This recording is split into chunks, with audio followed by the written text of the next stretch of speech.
Inge, una Sí, consulta. adelante. ¿Qué se llama? En los cálculos que hice me salió orden de mérito 4, 2, 3 y 1. ¿Está bien o me equivoqué? No, si te ha salido así es porque has calculado el costo medio, ¿no?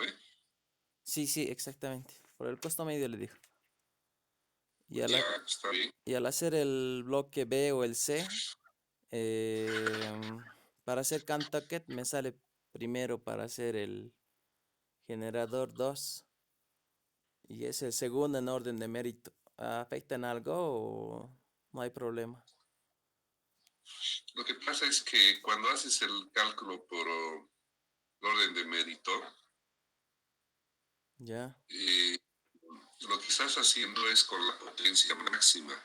sí, Y ya cuando calculas mediante la solución de la ecuación de coordinación, entonces ya la potencia que sale no es la potencia máxima. Entonces, cuando haces por orden de mérito, preferentemente usas para elegir el número de unidades que vas a utilizar.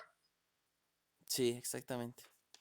O si en ese bloque necesitas 2 unidades, eso te va a decir cómo elegir las 2 unidades o las 3 unidades. Y una vez que tienes eso, entonces tienes que resolver la ecuación de orden de mérito.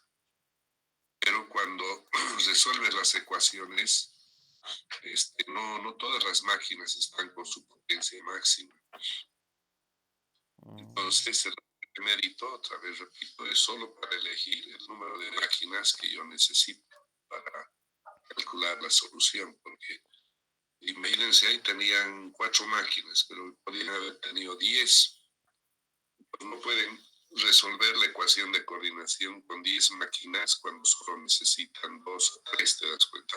sí, sí. Entonces, para eso sirve el orden de mérito, para elegir el número de máquinas con los que vas a resolver la ecuación de coordinación y balance, ¿no? Esas 2 ecuaciones aplicas cuando resuelves el despacho económico. No siempre es entonces que va a salir igual en el orden de mérito para aplicar Cantucket, entonces Inge. No, Cantaker hay que aplicar porque el Cantaker viene de la solución, ¿no? De lo que te dice La mayor el diferencia. problema, la solución de la ecuación. Sí, sí. Por eso por ejemplo, para no ir lejos, en el bloque 1, por decir algo, ¿sí? En el En bloque el bloque 1. tiene 120 megas, ¿está bien? Sí. Pero tienes 4 unidades que sumadas te dan 280, 310, 385 megas. Entonces, ¿cuál de las máquinas vas a utilizar? Entonces ahí vas a elegir la más económica, pero cuando tengas que despachar, está diciendo qué máquina usar simplemente. ¿No? Sí, Después el resultado es que debes generar 120 megas nada más. sí. Pero solo te ayuda a elegir qué máquinas vas a usar en el despacho económico. ¿Bien? Sí, está bien.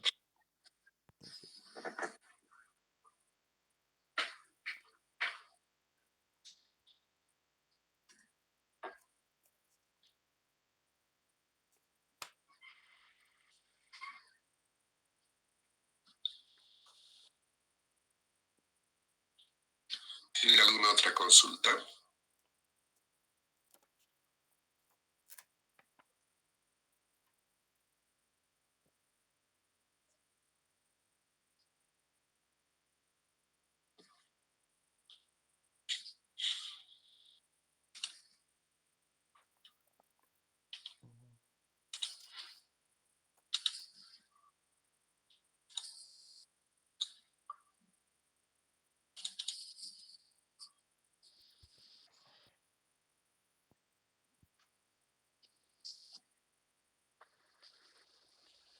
Tema 3 es confiabilidad de sistemas de potencia.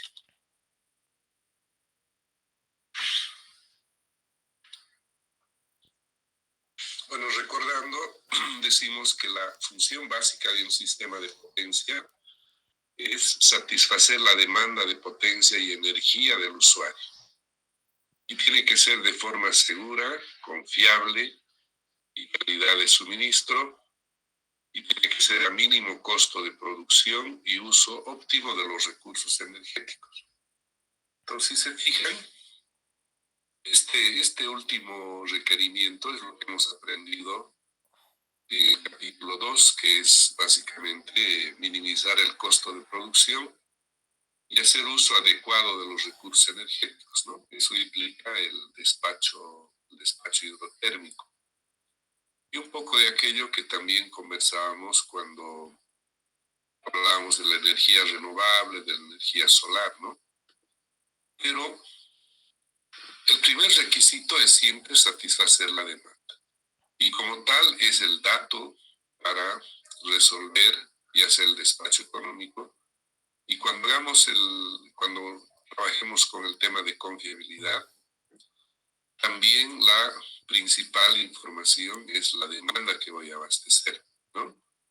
Y después, en segundo término, no es casual que esté como segundo término, sino un requisito principal en el funcionamiento de un sistema de potencia. Es el tema de la seguridad, de la confiabilidad y de la calidad. El primer concepto de seguridad se refiere a la seguridad de los equipos y de las personas que trabajan cerca de los equipos, ¿no? Y el segundo término de confiabilidad es el que precisamente vamos a aprender en este capítulo. Y el tema de calidad de suministro se refiere, cuando hablamos de calidad en un sistema eléctrico, nos referimos, por ejemplo, a que las ondas de tensión y corriente no tengan demasiados armónicos, por ejemplo, ¿no? El efecto parpadeo o flicker tampoco sea algo que afecte al sistema. Calidad también hablamos que las variaciones en el voltaje estén dentro del rango permitido por las condiciones de desempeño mínimo, en voltaje, en frecuencia. De esta manera vemos que la calidad del suministro es adecuado, ¿no? Y cuando se dice adecuado, quiere decir que yo puedo tener un sistema con mucha calidad, demasiada calidad si ustedes quieren, pero eso implica un costo adicional. Y ese costo adicional va a la tarifa que se cobra al usuario. Entonces, en función a eso, se hacen las inversiones para tener un sistema muy seguro, muy confiable, con mucha calidad, ¿no? Entonces, si yo respeto ciertos límites que me dan las normas, por ejemplo, las condiciones de desempeño mínimo, si trabajo dentro de esos límites, entonces quiero decir que tengo digamos, la calidad adecuada, la seguridad adecuada, la confiabilidad adecuada, ¿ya? Ese es un aspecto muy, muy importante. Por encima de esos requerimientos, ya implica mayores sobrecostos o inversiones en el sistema.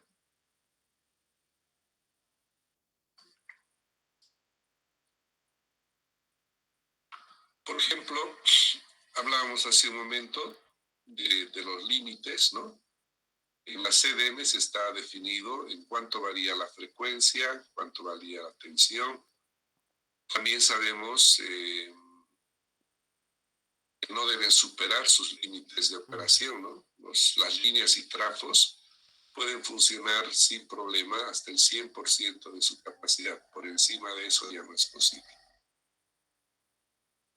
Y también dentro de aquellas restricciones que hacen el funcionamiento de un sistema está el tema de la estabilidad del sistema. Hay líneas de transmisión que no pueden transportar flujos por encima de cierto valor porque comprometen la estabilidad del sistema. Cuando hagamos la parte de seguridad, es el otro capítulo, vamos a ver que hay hay líneas a las que ha sido necesario reducir las potencias, las transferencias, porque en caso de falla pueden haber problemas de estabilidad en el sistema. Entonces, aquí está como enunciado, pero nos vamos a acordar de esto mismo cuando hagamos análisis de seguridad del sistema. Entonces, la confiabilidad de un sistema puede entenderse como una medida del grado o probabilidad de desempeño. Y esto durante un periodo de tiempo deseado, ¿no? Un año o lo que uno desee estudiar. Resulta de que, digamos, la sociedad ha ido teniendo más comodidades, más beneficios, y por lo tanto es más exigente en términos de continuidad de servicios. O sea, ya no acepta, digamos, interrupciones de servicio, ¿no? Sin embargo, lo que hay que tener en mente es que un sistema eléctrico no es 100% confiable, no puede ser 100% confiable porque enfrenta a veces a fallas en el sistema, ¿no? Fallas que no estaban previstas, descargas atmosféricas, a veces problemas, digamos, como ha pasado no hace mucho hacia Trinidad. Un río se ha llevado una estructura, ha derribado una estructura y con ella han caído varias. Entonces, se ha interrumpido la línea y la línea ha estado fuera de servicio por varias semanas, ¿no? Entonces, en ese tiempo en el que ha habido la falla, ha habido una interrupción de servicio. Entonces, el tema de confiabilidad 100% no existe, ¿no? Sin embargo, si uno quiere mejorar la confiabilidad, quiere tener valores de confiabilidad más elevados, se necesita hacer inversiones. Inversiones, por ejemplo, en tener equipos redundantes. ¿Qué quiere decir? Que si en una subestación tengo un transformador, por redundancia debería tener otro segundo transformador. Redundancia también quiere decir que si tengo una línea de transmisión en un sistema, debería tener al menos otra segunda línea de transmisión, ¿no? Entonces sería redundancia. Y por otro lado, es muy importante tener planes de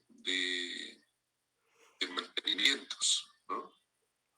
O sea, tengo que hacer mantenimientos predictivos, mantenimientos preventivos, porque cuando ya llegamos al mantenimiento correctivo es que ya ha habido la falla, ha habido la interrupción y ha habido el problema, ¿no? Pero aún así, este tema se debe tener cuidado en tener en almacenes los repuestos necesarios, ¿no? De manera de que si falla un componente, bueno, hay el repuesto necesario para poder hacer la reparación rápida, ¿no? Entonces, toda esa gestión de mantenimientos es muy importante, es bien importante en el tema de tratar de disminuir las interrupciones o las fallas cuando suceden, ¿no?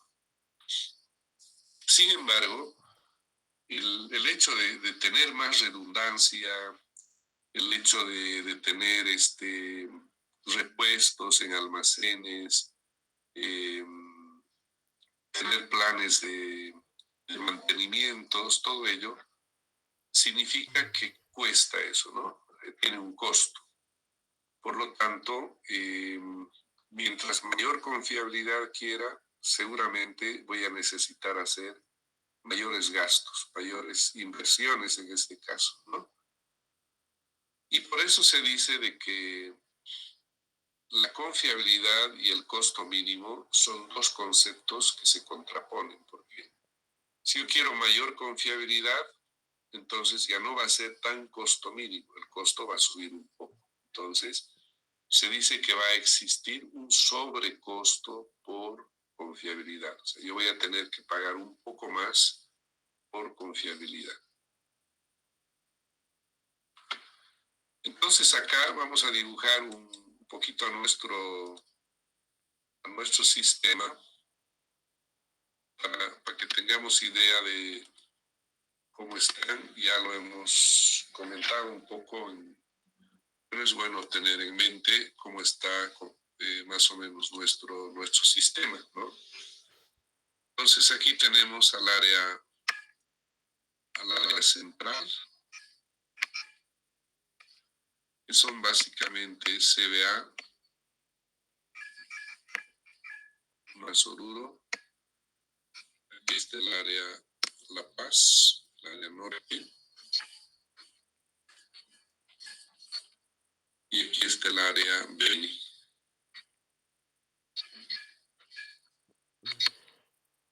Es básicamente Trinidad y las poblaciones que están en el trayecto de la línea, ¿no? Como San Ignacio, Temojo, San Borja, Yucumo, etcétera, ¿no?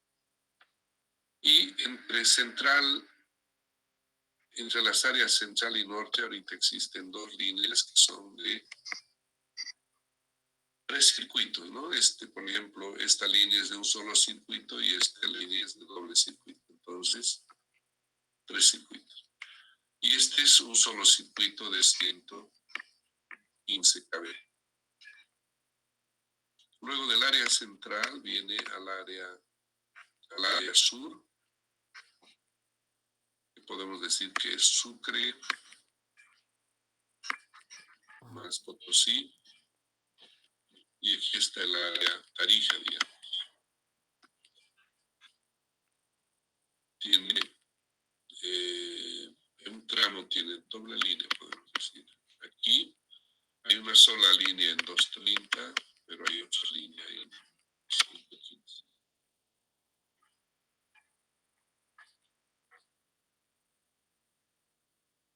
Entonces, más o menos esa es la configuración de nuestro sistema.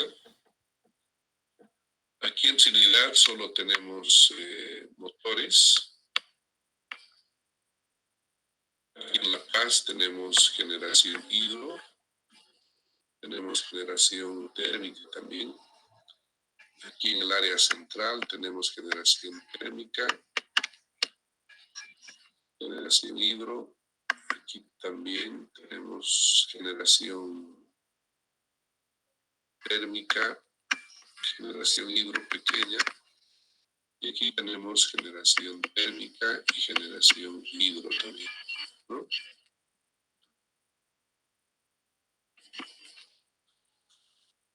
El tema es que hace no muchos años, aquí hacia La Paz había un solo circuito, ¿no? Se ha construido la doble terna, entonces ya tenemos redundancia en transmisión. Si falla una de las líneas, la otra está disponible. Pero hacia el área Beni hay una sola línea.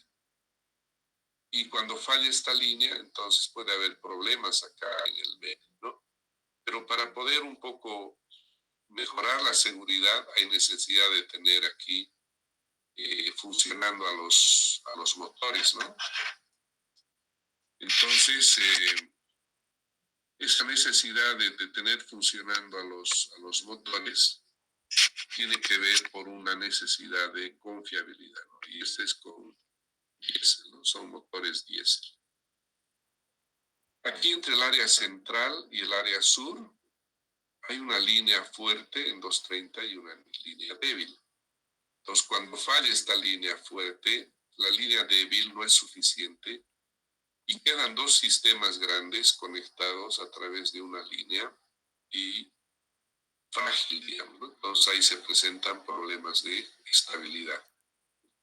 Por lo tanto, hay que reducir estos flujos, ¿no?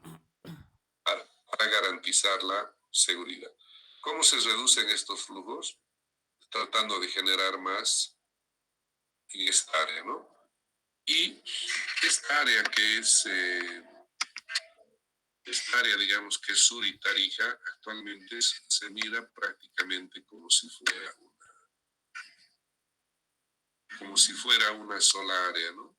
Porque la cantidad de generación importante es aquí en Tarija, ¿no? Entonces, esta generación aquí ayuda a reducir estos flujos. Sin embargo, como aquí hay generación importante, esta línea es muy crítica. Si llegara a fallar por algún motivo alguna de estas líneas, entonces habría serios problemas aquí en el sur. Por lo tanto, hay necesidad de disminuir estos flujos para que cuando falle no sea tan crítica la falla, ¿no? Entonces, todos esos conceptos tienen que ver con la confiabilidad del sistema, ¿no?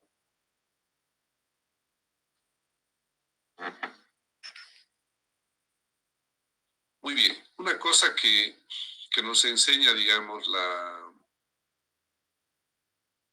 un poco la literatura es que en el pasado, dice, los estudios, y inclusive no solo en el pasado, ¿no? Todavía en el presente a veces uno hace estudios determinísticos, ¿no? ¿Qué quiere decir?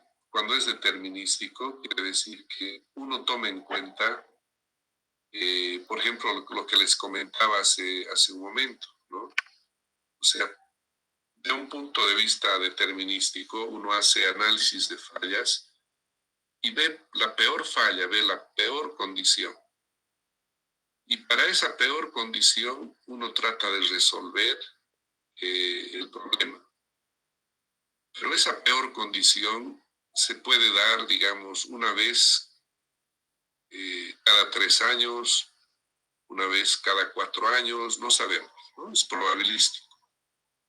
Entonces, por ese motivo, en los sistemas, para no tomar la peor condición, porque eso implica hacer inversiones grandes para resolver un problema, entonces lo que ahora hace, digamos, la práctica en el análisis de confiabilidad de sistemas es que el enfoque ahora tiene que ser probabilístico, ¿no?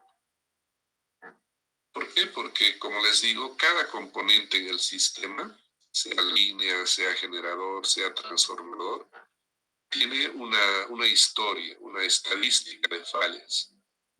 Y esa estadística de fallas nos va a decir cuál es su tasa de falla, es decir, cuántas veces puede fallar un equipo en un año, en 2, en 10 años, qué sé yo. Entonces, en base a esa probabilidad de cuántas veces podría fallar un equipo, se hace un estudio un poco más apegado, más aproximado al comportamiento mismo de un sistema.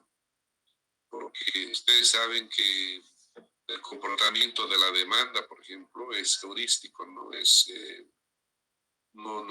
sigue una previsión. Puede aumentar, puede bajar, o sea, tiene un comportamiento variable, ¿no? Las fallas que suceden en un sistema, descargas atmosféricas, todo eso también. Entonces, por ese motivo se dice que el estudio de un sistema eléctrico de potencia es mejor si se hace de manera probabilística, tomando en cuenta las probabilidades de falla de los equipos, ¿no? Y en base a eso, uno puede hacer una estimación un poco más aproximada al funcionamiento del sistema y además no será ya tan cara, ¿no? Las inversiones que uno tenga que hacer ya no van a ser tampoco muy grandes, van a ser las que se necesitan, ¿no? Muy bien, cuando estudiamos confiabilidad, el término confiabilidad se separa en dos grupos. El tema de la adecuación y el otro, el de la seguridad. Este tema de la adecuación es un tema que también se le llama suficiencia, ¿no? Por ejemplo, hace un momento hablábamos de redundancia, ¿se acuerdan? Entonces, si falla un componente, entonces tengo que tener otro equipo. Tengo que tener suficientes equipos, ya sea en transmisión, ya sea en generación. Falla un generador, tengo que tener otro generador para sustituirlo. Entonces el sistema tiene que estar adecuado para acomodarse a suplir indisponibilidades o fallas de componentes. Entonces está adecuado el sistema, ¿no? Y lo que uno trata de hacer con este análisis de adecuación es precisamente tratar de buscar un equilibrio entre lo que necesito de forma adecuada para atender la demanda. Porque si, por ejemplo, yo tengo mayor cantidad de líneas, mayor cantidad de generadores por encima de las necesidades, entonces eso quiere decir que ha habido un sobrecosto, una sobreinversión. Y al final ustedes saben que si se invierte en generación, en transmisión, alguien tiene que pagar esas inversiones.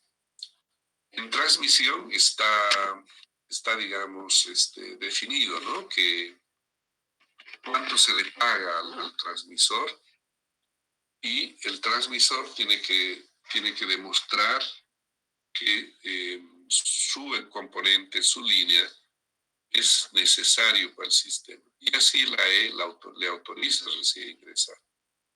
En la generación, por ejemplo, puede haber una sobreinversión en generación, pero es a riesgo del generador. Si sus máquinas no funcionan, si sus máquinas no son convocadas para funcionar en el sistema, eso es riesgo del generador. Entonces, pero lo que uno hace en la operación, lo que hace, por ejemplo, los centros de despacho de carga, es determinar cuánta generación debería tener girando y cuánta generación debería tener parada para incorporarlo rápidamente. Y a esas unidades generadoras que están paradas para ingresar al sistema, se les llama reserva. Y se paga a esas unidades que están paradas, ¿no?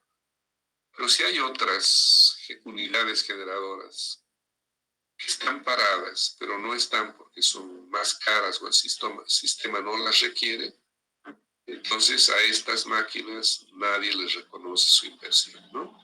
Entonces no es nomás hacer sobreinversiones en generación, porque eso implica que entonces no van a recibir pago de estas generadoras, ¿no?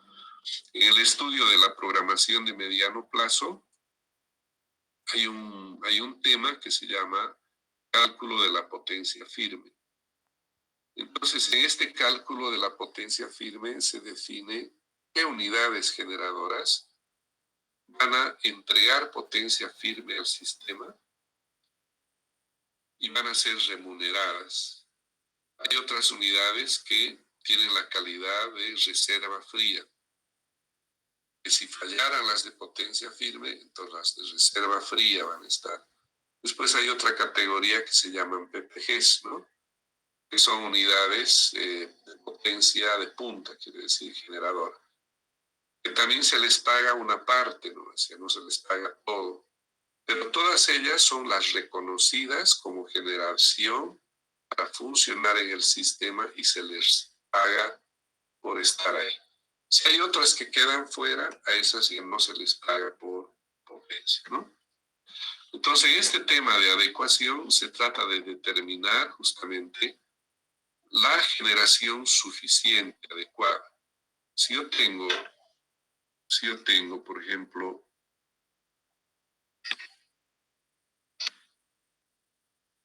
yo tengo que esta es mi demanda, ¿no? Esta es mi demanda. Entonces quiere decir que tengo que tener una generación mayor a la demanda. Y esta diferencia entre la demanda, esto se llama reserva.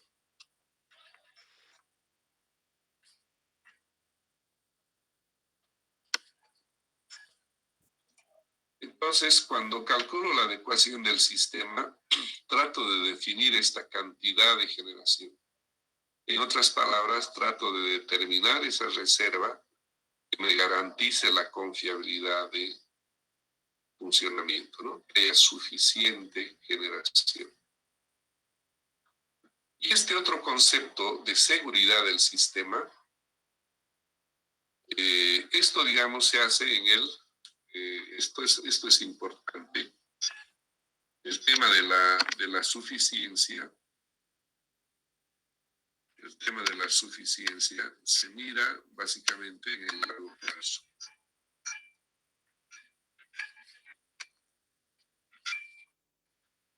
Es decir, en la planificación.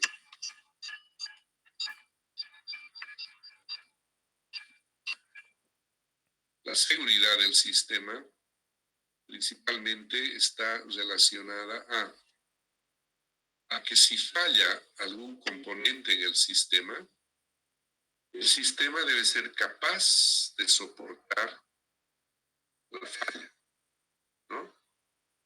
Entonces, esto se mira mucho en lo que se llama la confiabilidad de corto plazo, es decir, o la seguridad operativa también se llama.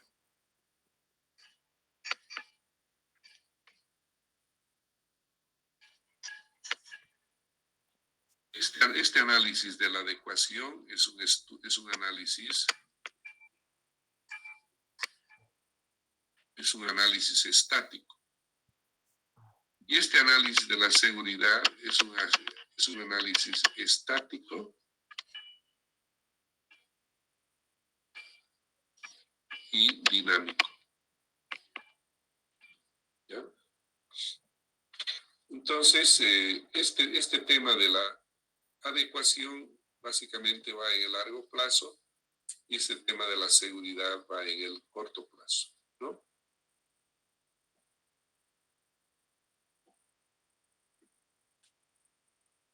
Muy bien, entonces la suficiencia, lo que uno mide es la capacidad del sistema, y cuando habla de la capacidad del sistema, se refiere a la capacidad del sistema de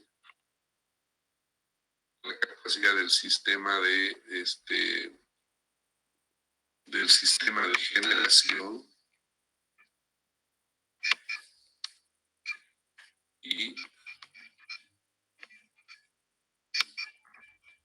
transmisión. Cuando hablamos de sistema, estamos refiriendo a que tengo que tener suficiente cantidad de generación y de transmisión, ¿no?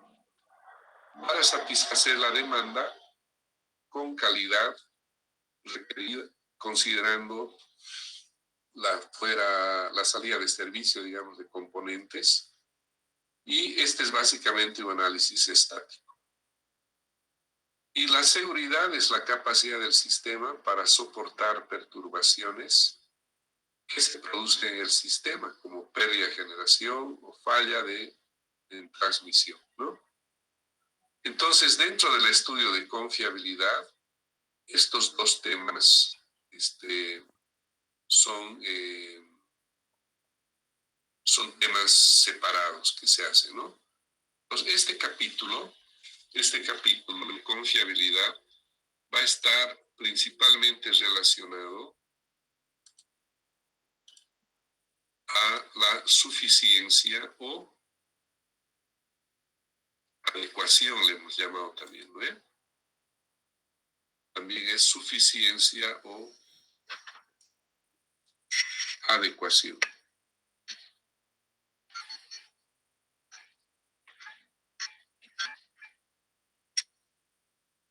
Entonces, este capítulo de confiabilidad va a trabajar sobre la suficiencia o adecuación del sistema. Y en el siguiente capítulo, que es seguridad, vamos a trabajar sobre la seguridad del sistema. Entonces, el capítulo 4 es análisis de seguridad. Y en confiabilidad vamos a estudiar la suficiencia o adecuación. ¿Está bien? ¿Hasta aquí tienen alguna consulta?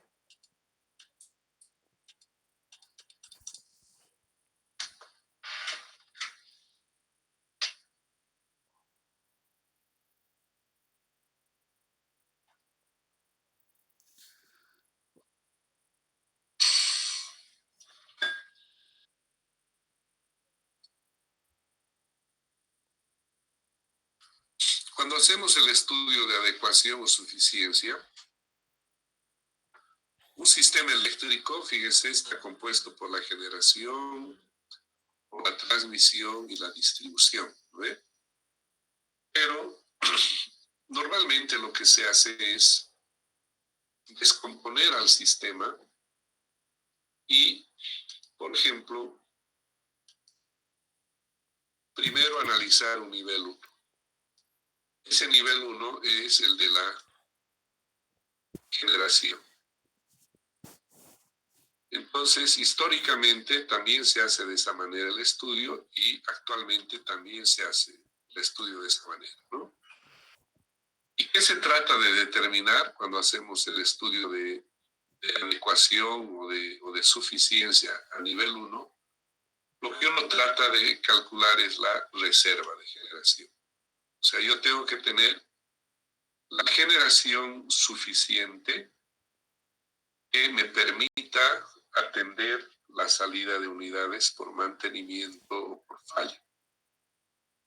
Entonces yo tengo que determinar este valor de reserva y calcular un valor adecuado, ¿no? Porque si yo determino una reserva de generación mayor a la que yo necesito, ¿qué va a pasar?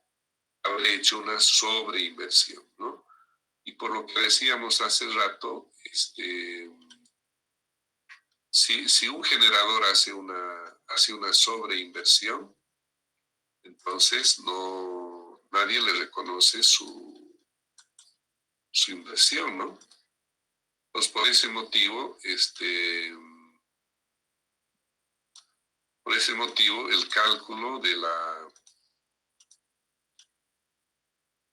reserva tiene que ser adecuada, ¿no? Lo necesario. Y lo más importante en este nivel 1 de estudio de confiabilidad es que no se tome en cuenta a la red de transmisión, ¿no? Todo se analiza en un sistema uninodal.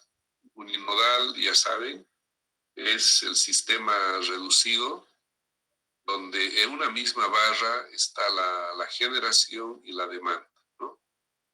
Entonces, ¿qué presupone este estudio uninodal? Presupone que el sistema de transmisión no tiene problemas, o sea, no me preocupo de la transmisión, solo me preocupo de la generación.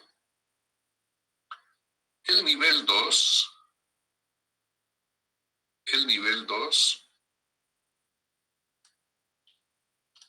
ya debo considerar a la transmisión, ¿no? Entonces engloba lo que es la generación más la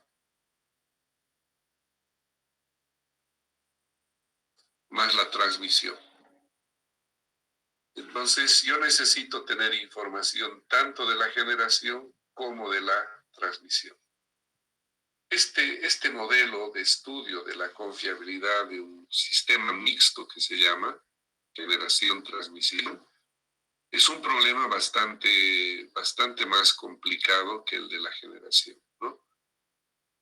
Aquí en la generación uno puede usar Excel, puede hacer un trabajo, digamos, interesante en términos de análisis, pero ya para la transmisión añadida ya es una necesidad, ya se requiere, digamos, tener un programa de estudio más complejo, ¿no? Ya no es tan sencillo. ¿Por qué? Porque fíjense que cuando tenemos un sistema mixto de generación y transmisión, tenemos toda la red de transmisión y por lo tanto las cargas están distribuidas espacialmente, ¿no? En cada subestación, en cada lugar, en cada zona, y hay una distribución espacial de la demanda, ¿no? Lo mismo de la generación. Por lo tanto, hay que tomar en cuenta la información de la red, ¿no? Y cuando tomamos en cuenta la información de la red, fíjense, ya tenemos información de sus tasas de falla, de sus tasas de reparación de los componentes y las capacidades de transmisión. Y a eso, desde luego, se suma, así como necesito tasas de falla y reparación para transmisión, necesito también para la generación, porque ahora tengo que analizar de forma mixta. Por ende, se requiere un software, un programa muy especializado, ¿no? El nivel 3, que es básicamente sistema de generación, eh, sistema de generación más transmisión,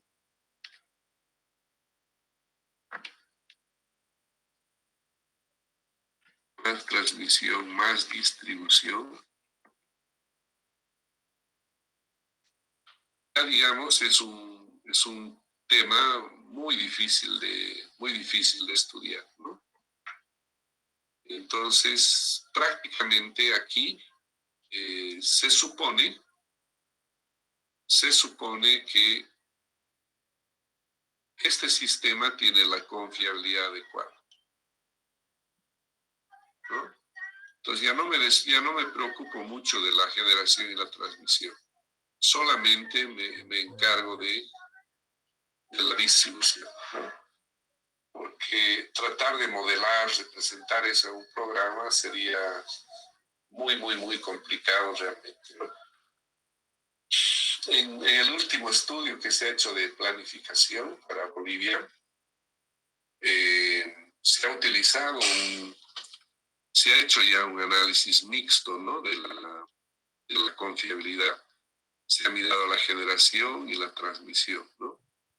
Y ahí se ha visto que este análisis es bastante complejo, ¿no? No es tan sencillo. Y tratar de incorporar a esto más sería imposible prácticamente, ¿no? Pues por eso se desacopla para el estudio a nivel 3.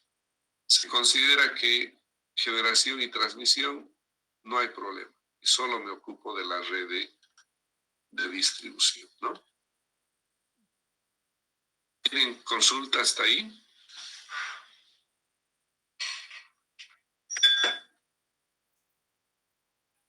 No, se entiende bastante bien, Ike. Perfecto. Y entonces es importante que cuando hablamos de la confiabilidad, hablamos del horizonte de tiempo de estudio, ¿no? Entonces, planificación hemos relacionado al estudio de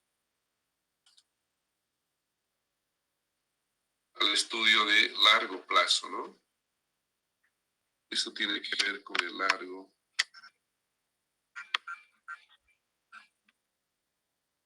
plazo. Y tiene una duración de 10 a 25 años, son los horizontes que normalmente se toman, ¿no? En Bolivia, lo que se hacía habitualmente era tomar 10 años. En este último estudio que se contrató a una empresa italiana, se ha tomado un horizonte de 20 años, largo plazo.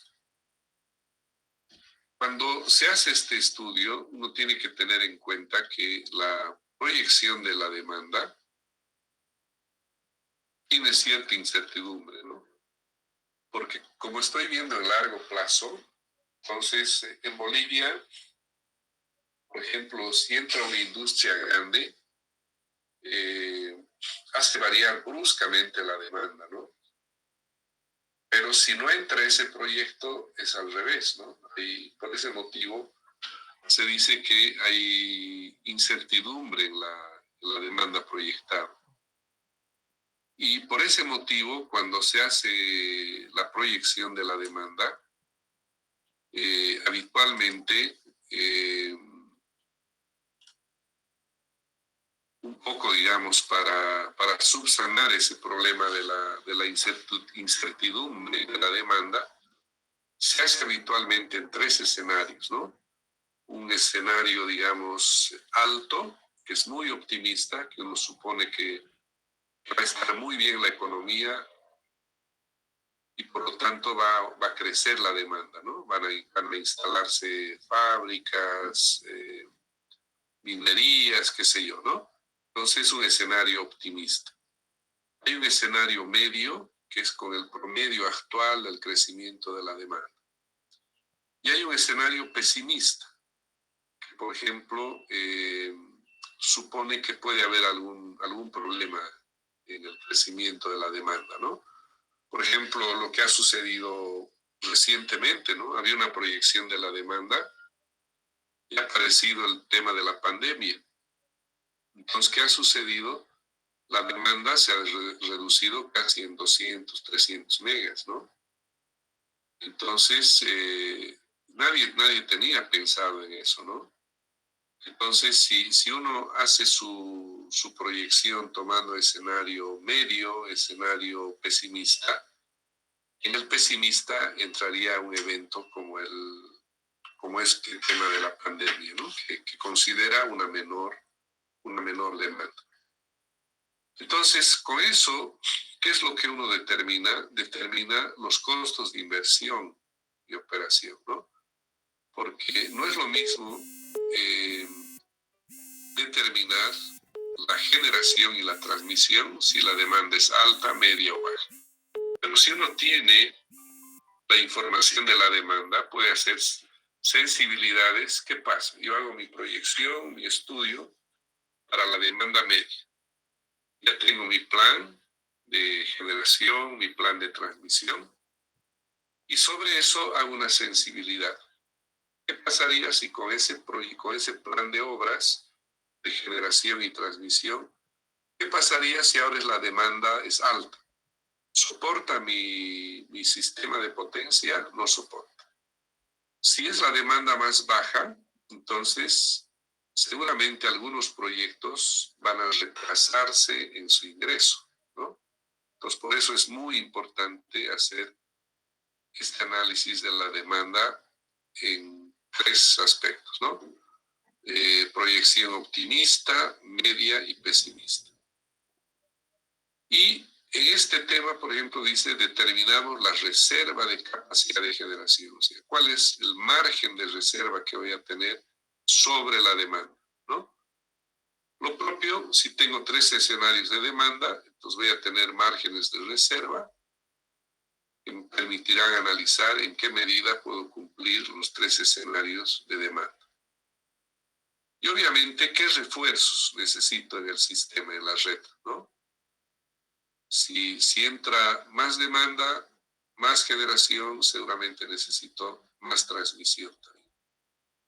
Y lo que aquí quiero resaltar es que cuando hacemos este análisis de la planificación de largo plazo, lo que uno trata de establecer es qué equipo va a ingresar, dónde va a ingresar ese equipo y cuándo va a ingresar ese equipo, ¿no? Por lo tanto, cuando uno tiene definido eso, ¿no? ¿Qué equipo, dónde y cuándo? Entonces tiene básicamente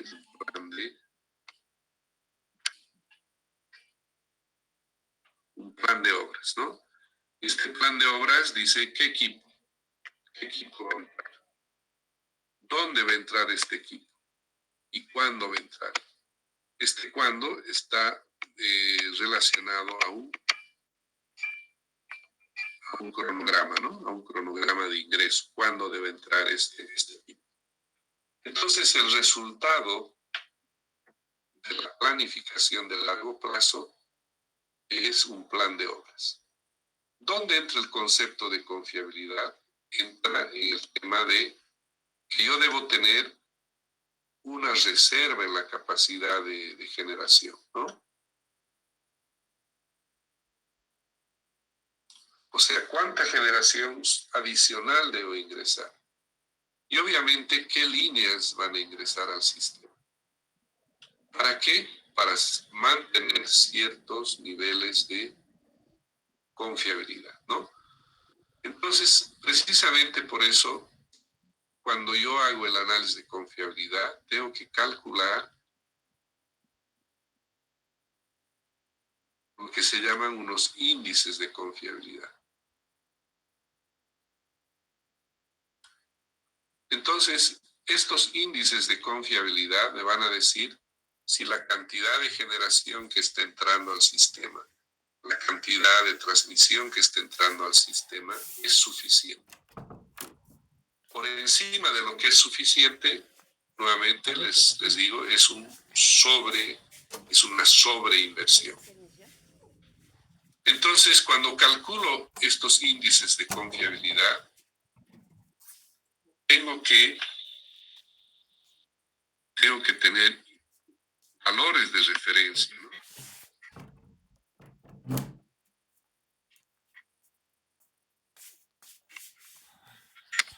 Estos valores de referencia me deben permitir comparar, ¿no? Este índice de confiabilidad voy a comparar con el valor de referencia. Si es menor o igual, perfecto. Lo que yo he definido para que sea incorporado al sistema, está bien. Pero si este índice supera, quiere decir o falta generación o falta transmisión, ¿no? Eso es muy importante tomar en cuenta porque si uno no compara con algo para decir, es suficiente. ¿Cómo sé que es suficiente? Si cumple con el índice de referencia, ¿no? Si quieren, en lugar de decir valor de referencia, podemos decir índice de referencia, ¿no?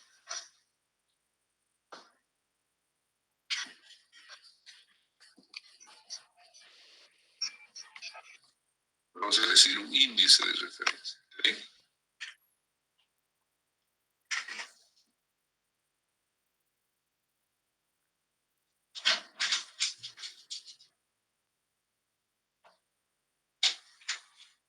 Entonces, ¿qué quiere decir este índice de referencia? Por ejemplo, un índice de confiabilidad que se utiliza mucho es la energía no suministrada, ¿no? Entonces, si por decirles la energía no suministrada de referencia que yo puedo aceptar en un año, ¿no? Porque falla generación, porque falla transmisión, yo puedo decir que mi energía no suministrada, ¿no? Es por decirles un valor cualquiera, digamos, ¿no? 100, digamos, ¿no? Yo calculo el índice y ese índice me da, digamos, 85, 90. Vaya, ¿es menor? Sí, entonces tengo la confiabilidad adecuada. Si el índice de confiabilidad me dice 120, supera el índice de referencia, entonces quiere decir que no tengo la confiabilidad adecuada. Por lo tanto, tengo que resolver otra vez el problema y determinar si es mejor incorporar generación o es mejor incorporar alguna línea, ¿no? ¿Para qué? Para cumplir con el índice de referencia, ¿no? Entonces, eso es muy, muy importante en la planificación. Así como uno lo dice, digamos, parece un tema sencillo, ¿no? Pero digamos, facilitar y que esto sea más objetivo, se necesitan programas de cálculo de confiabilidad, porque esos programas le dan los valores, ¿no? Le dan los valores y uno puede comparar con los índices de referencia. Si uno no tiene esas herramientas de confiabilidad, entonces el problema es un poco más complejo, es más complicado, ¿no? Muy bien. ¿Tienen alguna consulta sobre esto?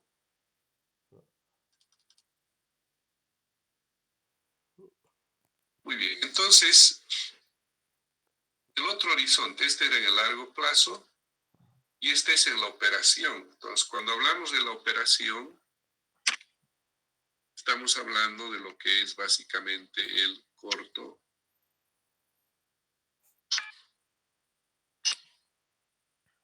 Estamos hablando del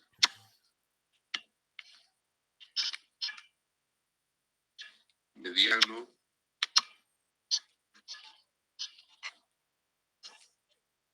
y corto plazo, porque fíjense, el el horizonte del estudio es de 1 a 4 años, ¿no? Entonces, estoy dentro de lo que en Bolivia es el mediano y el corto plazo. La proyección de la demanda es, digamos, mucho mejor, porque ustedes saben que para el mediano plazo los agentes ya hacen una previsión de su demanda e informan. Si va a entrar a alguna industria, uno ya lo sabe en qué fecha, con qué monto. Entonces, la proyección de la demanda es un poco mejor, es más precisa que en el largo plazo. Yo tengo información de los planes de mantenimiento. Entonces, cuando tengo estos planes de mantenimiento, yo sé qué unidades o qué líneas van a estar fuera de servicio. Entonces, en previsión a eso, yo tengo que tener la generación o la transmisión necesaria para seguir abasteciendo la demanda.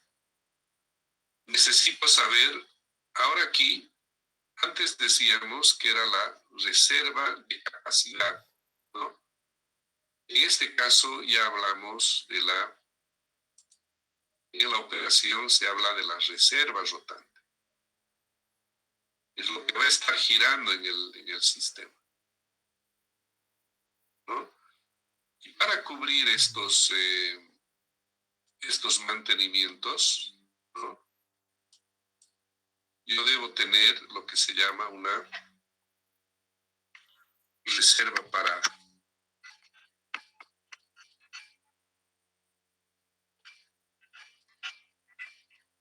Que rápidamente cumpla o sustituya, digamos, alguna unidad que está fuera de servicio por mantenimiento, ¿no? Entonces, una es la reserva rotante que debo tener en las máquinas que están girando y debo tener algunas unidades en reserva parada para suplir aquellas que estén paradas por mantenimiento, inclusive para el crecimiento, ¿no? Porque estamos mirando de 1 a 4 años, entonces tengo que tener lo suficiente para ese periodo, ¿no? Por otra parte, aquí aparecen, debo tomar en cuenta unas restricciones de seguridad. Hace un momento hablábamos que en algunas líneas hay necesidad de limitar las transferencias, ¿no? Por un tema de seguridad. Entonces, cuando haga el estudio, me va a permitir o identificar o considerar las restricciones de seguridad, ¿no? Pero, ¿cuál es la diferencia con el caso anterior? Que aquí en el mediano y corto plazo, yo sé, debo trabajar con las unidades existentes o con aquellas que están definidas para incorporarse en el mediano plazo, ¿no? Eso es muy importante. Y fíjense que el tema de confiabilidad es transversal en el largo plazo, en el mediano y corto plazo, e incluso en tiempo real, ¿no? En el tiempo real también tengo que tomar en cuenta la confiabilidad. ¿Qué quiere decir eso? Mi horizonte en tiempo real se reduce ya, ¿no? A 15 minutos, a 1 hora, es más cortito el tiempo. Pero lo que aquí tengo que mirar es que ante los cambios en la demanda, ¿no? Tengo que definir muy rápidamente qué equipos van a estar funcionando. Y básicamente lo que yo controlo en el tiempo real es mirar que esos cambios en la demanda, por ejemplo, no me afecten a la frecuencia. Si yo veo que la frecuencia se está reduciendo, inmediatamente debo disponer el ingreso de una unidad generadora para que la frecuencia no se reduzca, ¿no?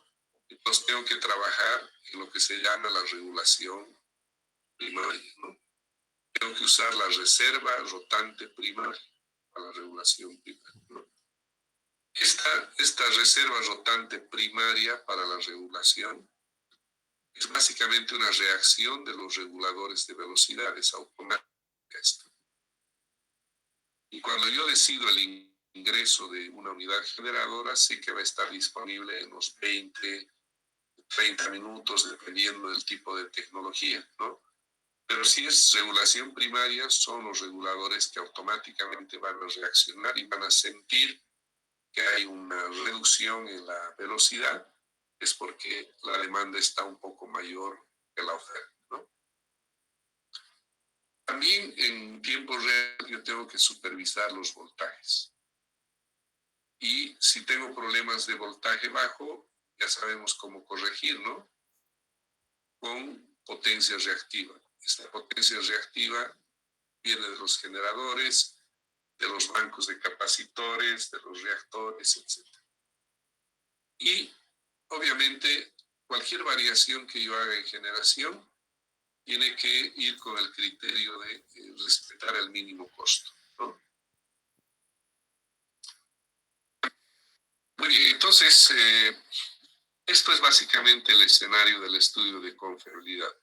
Es transversal este estudio, se hace en el largo plazo, en el mediano, corto plazo, inclusive en tiempo real. En todo momento hablo de confiabilidad, ¿no? Solo que en el corto plazo a veces el término de confiabilidad se cambia por seguridad, ¿no? Seguridad operativa le llaman a la confiabilidad de corto plazo, pero es lo mismo, ¿no? La confiabilidad de corto plazo también se le llama seguridad operativa. Es el mismo concepto porque busca lo mismo. ¿Tienen alguna consulta hasta aquí?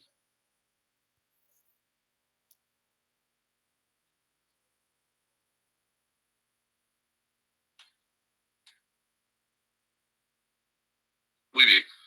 Entonces vamos a quedar en esta parte y vamos a continuar la siguiente el día miércoles, ¿ya?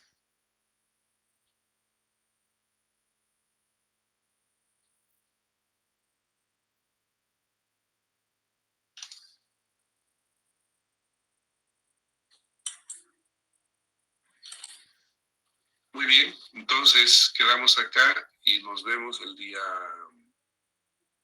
miércoles. Ok, gracias. Buenos días. Bueno, gracias.